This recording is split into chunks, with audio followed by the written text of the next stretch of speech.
Greetings. I am a Ronin, a wandering samurai without a master. I have come in search of the cringy. Shit! Hi. Okay, yeah, I guess that's the penalty I have to pay for trying to be cool in any capacity. Some people were just not meant to do certain things. You know what I'm saying? Yeah. Okay, so a lot of Wano discussions going on right now. A lot of Wano hype. People are all aboard for Wano hype. Everyone's getting on the train like, yeah, let's do this. Wano, Wano, Wano. Tauntland is ending. Big Mom shoved a cake in her hole. Looks like Luffy and the rest of the Straw Hats, excluding Jinbei, are getting away. And, Wano's gonna be coming up soon, And, I'm always sitting here like, I thought we were gonna do Reverie, can we please do Reverie? And everyone's like, shut up, Matt! We don't care about Reverie! Wano! I mean, okay, I'm sure a lot of people are excited for Reverie, but I think Wano is the thing that everybody is, because it's been built up for just so damn long, and I've already made a bunch of videos about it, and we still don't know how Oda's gonna do it. We know Oda really wants to get to Wano. It's just like, he doesn't want to rush the story. He wants to continue it at the pace that he feels is necessary, but he is still really excited for Wano, and I think even back in 2016, he was like, yeah, by the end of 2016, beginning of 2017, that'll be when we get to Wano country. And then, at the end of 2017, he had to, like, kind of issue an apology at the Jump Fest, because he's just like, I'm so sorry, guys. 2018 for sure. 2018 for sure. But that might be until, like, okay, last week, okay, December 31st, 2018, that'll be when we get to Wano.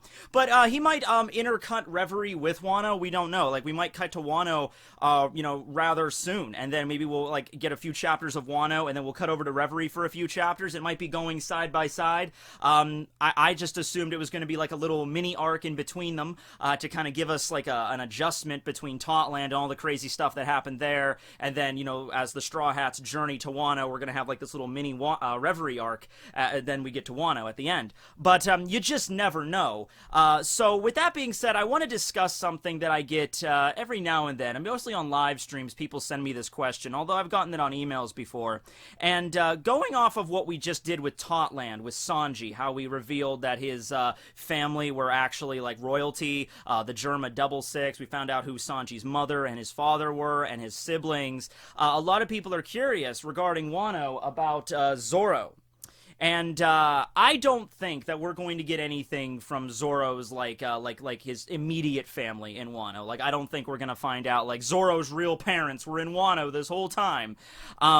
But allow me to just delve into this. This isn't really so much of a debunk, because I don't really have a lot of stuff to go out, either way. All I have is really my opinion on this matter. I think my strongest point, though, for the fact that we're not going to get, like, the same basic thing as Sanji with Zoro is, well, it would be the same basic thing with Sanji with Zoro. Like, here's Tauntland.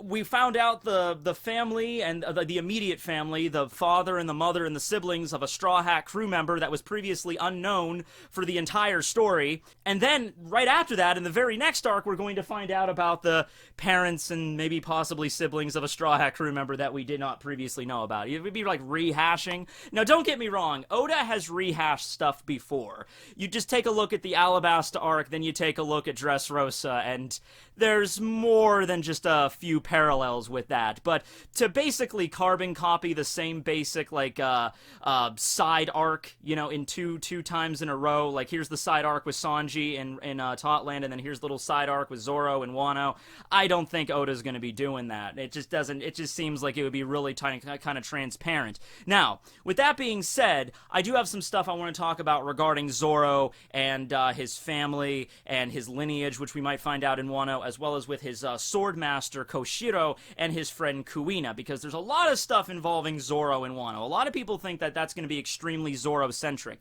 which is interesting, because I don't think Oda himself has actually hinted at anything of that nature. I don't think Oda has come out and said, oh yeah, get ready for the year of Zoro when we get to Wano, because he really hyped that up with Sanji. He was like, 2016, guys, it's going to be the year of Sanji. We're going to find out so much stuff about Sanji. movie. And we did. And then after that, Sanji and his place in the Totland arc is kind of, I'll be making a video about that, don't worry. But Oda really hasn't hyped it up. I think because we assume that Wano, it's a country filled with samurai, and you have the samurai and the ninja like Raizo and, Kinemon that have already been introduced into the story, and then of course Zoro's all about swords, that it's going to be Zoro-centric in some way, shape, or form. And I think the easiest way to jump to conclusions is just, we're going to find out about maybe his backstory. Maybe Zoro was originally from Wano, and then he ended up in the East Blue, maybe in a similar way of Sanji. That would actually be kind of funny, just from like a perspective of Zoro and Sanji don't really like each other very much. They're kind of like rivals, and then it turns out their backstory was like very similar. Be like, wow, Ma said we have a lot more in common than we originally thought. Yeah, shut up, you dartboard brow. We don't have anything in common. You want to start something? So that would be kind of funny just from that perspective, but I think a lot of this is just a little bit of overhype. So let me go into explain, my perspective on it anyway. So, Zoro, we see him training as a little kid at this dojo on some island in the East Blue. I don't believe we know the island that Koshiro's dojo was placed on, but it was in the east, and it was relatively close to the Goa Kingdom. Because when Dragon arrived in the Goa Kingdom, back when Luffy and Sabo and Ace were all children, Zoro was a child as well, they stopped at this little island to kind of get provisions, so it's probably not very far off from there. We see Zoro there training, lifting up rocks, and then we get his backstory relatively early on in the One Piece series, involving Kuina, who is his childhood rival, who is the daughter of Koshiro, who was his swords master, who taught him the way of the sword and all that stuff, and eventually Kuina, well, depending on the translation and the variation, she either got defeated by an opponent that was never referenced, or she fell down some stairs and she died. You know what? And it's funny, me explaining to you those two differences, you might think like, falling down the stairs and dying, that's kind of a weird way just to end a character just like that, But no, that's like the official version of that. Like, yeah, that's what actually happened to her. 4Kids' version of her being defeated by an enemy from another dojo and then just going into shame, or a coma, however, like, she's never referenced again either way, because in the original she's dead. But that at least makes a little bit more sense, because Kuina was an aspiring, swords master, I guess, so, she would have, challenged somebody and they were stronger than she figured, and, they defeated her, and then she had to hung her, head in shame and decided not to pick up the sword anymore. I guess that would make a lot more sense than just, oh yeah, she stumbled down the stairs one morning, conked her head, and now she's dead. But okay. Anyway, after the death of Kuina, Koshiro passed on the Wado Ichimonji Kuina's sword, which was originally Koshiro's sword, over to Zoro, and then he trains with this sword, and then his other two katana, he masters the Sun Torrier style, and I believe when Zoro was 16 years old, he heads out from the dojo and becomes a bounty hunter in the East. 2 years later, when he's, I think 3 years later, when he's 19, he runs into Luffy, and then that's when he joins the crew. Okay, so that's like Zoro's backstory that we know so far, the things that we've actually been shown. Now, just because we've seen a backstory doesn't mean that we're not going to get another one, because remember, that was the whole deal with Sanji. Sanji had a backstory on the orbit, and then at the Baratie, and then with Zeph being stranded on that rock, and we always thought that was just his backstory, but then later on we found out, oh, there's another part of this tale. There is a prequel to that whole, how did Sanji find himself on the orbit and everything like that, and there was the whole backstory with the Germa 66. So it's not completely impossible that we're going to get more stuff added to Zoro's backstory. In fact, I think there's a lot of stuff that you can include in there, but I just don't think that Zoro is going to be like he was from Wano and then he got ditched in the East. And the reason for that is quite simple from my perspective. Koshiro is this very Japanese-based character, where he's like a samurai who's training children in the art of the blade, and his dojo, everything in this area is very Japanese-centric. So I think that Koshiro was from Wano. I think that makes a lot more sense, that Koshiro was from Wano.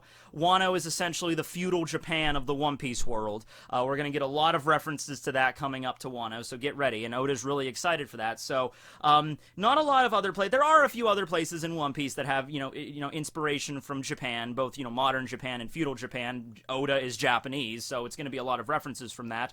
Even the Marineford, even Marine HQ takes some inspirations from that. But when it comes to, like, the actual, like, country that's based off 100% feudal Japan, that's going to be Wano. And Koshiro's whole basis is also that. So I'm thinking Koshiro was raised in Wano, and he decided to leave for some reason. He traveled to the east. he married somebody, had Kuina, and then he opened his dojo, and then he began to teach the children in this area about the way of the samurai, the way of the sword that he picked up in Wano. So obviously, when Zoro stumbled into his dojo, he was going to be raised up by Koshiro. Koshiro is essentially Zoro's father figure growing up, and he's going to soak that culture in as well. So yeah, Zoro, the way he dresses and his weapons and everything like that, it'd be very indicative of a samurai and of a swords master. But that's because he was raised by somebody who was a swords master, and was from Wano. So that would make sense there. So I don't think we're going to arrive at Wano and get like Zoro's parents or something like that. But something that we could get is the lineage of Zoro, and this is something I'm really excited about, because remember Ryuuma? Ryuuma was the one that Zoro received the Shusui from, the Autumn Water, and later on, Kinemon found out about this, and he was really pissed at Zoro, because he's just like, that's the blade of our national hero, it was robbed, and you stole it, it was you this whole time. And Zoro had to kind of explain to him. I don't think he ever actually got through explaining the whole deal with Thriller Bark and Ryuuma and zombies and everything like that. Because I think when, in the middle of Kinemon, when he was attacking Zoro, Sanji comes out and says, hey, I'm making pizza, and Kinemon's like, pita? I never had that before, but whatever you make is delicious. I'll have some. And he just forgets about the Shusui thing. He's like, you've stolen the blade of our national hero, I won't let you. Oh shit, pita! Okay, I'm coming. So I don't think Zoro ever actually explained it to Kinemon, but you have to remember what Ryuuma looked like when he was alive, because Ryuuma is actually a character from a previous Oda one-shot, Monsters. I suggested you should have read that like 2 weeks ago. Have you read it yet? If not, what the hell are you waiting for, man? Go read it. You have like a Western Mihawk in there. It's great. And there's a dragon. It's cool. Okay, read Monsters. But anyway, look at Ryuuma when he was alive. It's Zoro. It's the same design that Oda used for both characters. That's like he designed Ryuuma, and then later on when he was making One Piece, he wanted a character to look similar, so he used Ryuuma. That you could just, explain away the similarity there, and that's where it ends. However, Oda's a smart guy, and Oda tends to reuse a lot of his old designs. Perfect example that's very topical. Look at the new giant revealed in the last chapter, Girth, the doctor of the new giant warrior pirates. Her design kind of looks similar to Nami, don't you think? Well, then you find out that it was actually an unused design of Nami way back at the beginning stages of One Piece, where she used a battle axe as a weapon, and Girth has a battle axe, and she looks very similar to Nami. So I think Oda, he's going to go back through his notes, and he's like, I'm going to use this design for another character. Also, I've heard some theories that might explain why Nami has such large jubblies, is because maybe she has giant lineage, and that would... Hey, don't laugh, because think about that for a solid 10 seconds. It makes a little bit of sense, But anyway, we might have that with Oda. He might be like, oh, okay, well, instead of just, having a similar design between Ryuuma and Zoro, I'm going to actually make that canon. I'm going to make it set up like Ryuuma is the distant ancestor of Zoro. And then his ancestor, maybe like the grandchildren of Ryuuma, because Ryuuma lived a long time ago. I want to say it was like 400 years or something, but I don't even know if we even have a date on that, on how long ago Ryuuma lived. But however long ago that was, Ryuuma might have had a family that left Wano way back then, and then they settled in the east, and then, that continues down the line until eventually you get to Zoro, and then Zoro goes to Koshiro's dojo and everything like that after that point. So I think there still might be a backstory involving Zoro's parents, but it's not going to be anything similar to Sanji's. It might just be like Zoro had his parents, he was raised in the East, and his parents died, something happened, and because it's One Piece, you have to have a tragic backstory, and then Zoro was basically an orphan, and then maybe Koshiro was a friend of Zoro's family, and then that's why Koshiro took him into his dojo to, learn the way of the sword. It might be something along those lines. So, yeah, but Zoro might not be aware of this. He might not be aware of the connection between him and Wano, or him and Ryuuma. But that would be so cool. And also, that would kind of provide more of closure for him getting Shusui, Like, you can only imagine, like, the way Kinemon reacted when he saw Shusui. Imagine when he arrives in Wano with that sword on his hip. People are going to be pissed off at Zoro. People are going to be running around chasing him thinking that he defiled this great hero's grave, right? And it would be so cool if we end up meeting another extension of Ryuma's family, because Ryuma lived a long time ago, so his family could be branched out, or they could be all over the place. There could be a main family, there could be a branch family, you ever watch Naruto? There you go. So there could be an extension of Ryuma's family still living in Wano, and then there could have been another branch in the east where, that's maybe what Zoro's from or something, and they could be like, no, you carry the blood of our national hero in your veins. So even though we don't exactly maybe believe your story about the zombie and everything like that giving you a sword, that blade definitely belongs to you because you are like the spitting image of our national hero, and you like maybe have some birthmark or something that like shows that you are worthy of that blade, something along those lines. Because I don't know if the samurai of Wano are going to accept Zoro's like, no, you don't understand. We landed on an island that was actually a ship, but it was an island from the West Blue that got carried into the Grand Line somehow, and the ruler of this island had the ability of a shadow fruit, which I don't even know if the people on Wano know what devil fruits are, because Kinemon certainly didn't. Kinemon just thought it was a sorcery that his devil fruit was, like, so they probably don't even know what devil fruits are. So he's like, yeah, ran into this guy that could control shadows, and there was this other guy who was a mad scientist that dug up the grave of your national hero, ripped out the soul of a skeleton that was reanimated with another magical fruit, threw it into that corpse of that samurai, and then he got resurrected, and then I fought him, and then I won, and then he gave me my sword, and then here we are. You know? So I don't think the people of Wano, the good citizens, are just gonna sit there and be like, you know what? That makes sense. I understand that. Makes sense to us. You know, I think they're going to be like, kill him! So, yeah, there has to be some sort of connection there, some sort of closure. So now let's talk about Kuina, all right? A lot of people think Kuina is still alive. I really only have one problem with that. I would be completely cool with Kuina being still alive. Like, if back when she was a kid, you could always say, like, oh, well, maybe her father approached her and was like, Kuina, you need to fake your death because you need to become, like, a sleeper agent over at, like, Wano. Like, we need you to go undercover for us or something like that. And then, so Kuina faked her death, like, oh, yeah, she fell down some stairs. And, you know, she snuck into Wano, and now she's there, maybe doing something for Koshiro, for her father. You know, I would love to think that, and that seems to be a theory that's out there. I'm fine with that. The one problem I have with it, well, kind of two, but the second problem's not that big of... The second problem involves Tashigi, but that's not really a problem. The first major problem I have, and go ahead and try to explain this away, it's not even something really major, but it's this cover page that we get of after the time skip, where we cut to all the different areas where the Straw Hats grew up, and we see Koshiro delivering the news to Kuina's grave of what's going on with Zoro, and now the Straw Hats have gotten back together, and now they're, you know, journeying to the new world.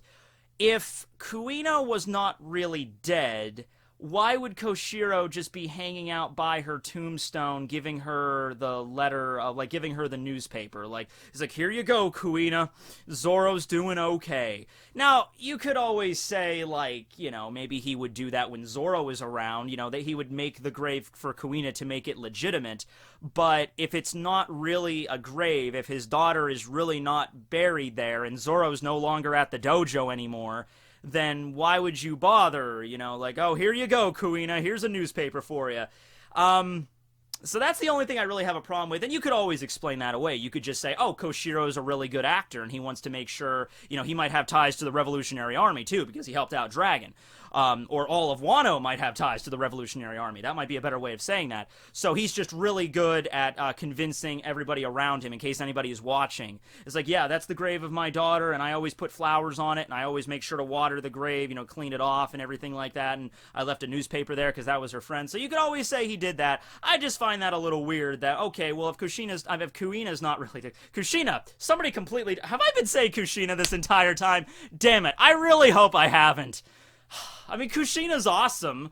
I don't really care much for Naruto, but Kuina's little story going on there, that was a good little thing. I might just do a video about Kushina. It might be like the sole Naruto discussion I ever do on this channel, but Kushina was pretty cool. But okay, if I've been saying Kushina this entire time, I apologize. Kuina. If Kuina wasn't actually buried there, why would he be treating it like she was? But, you know, okay, you can maybe explain that away with acting. So, let's say that Kuina really isn't dead, and that she is in Wano. She had to go there under a task from her father or something like that. Maybe Koshiro found out about, like, oh, this is what's going on with the Shogun and Kaido, and we need somebody there to kind of infiltrate, and Kuina is already pretty, you know, master of the sword, but also that she gave up her sword. That's another problem, too. She gave up her sword, you know, to her father, and then he passed it down to Zoro. you think if she was going to go to Wano to do some undercover shit, you think that she would definitely need to have her sword. But maybe you could also maybe say, well, this is a famous sword, so it'd be weird for just a random person in Wano to be walking around with such a rare sword, so maybe that's why she had to leave it behind.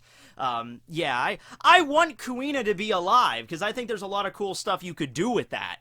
But, you know, I'm just on the fence about it, alright?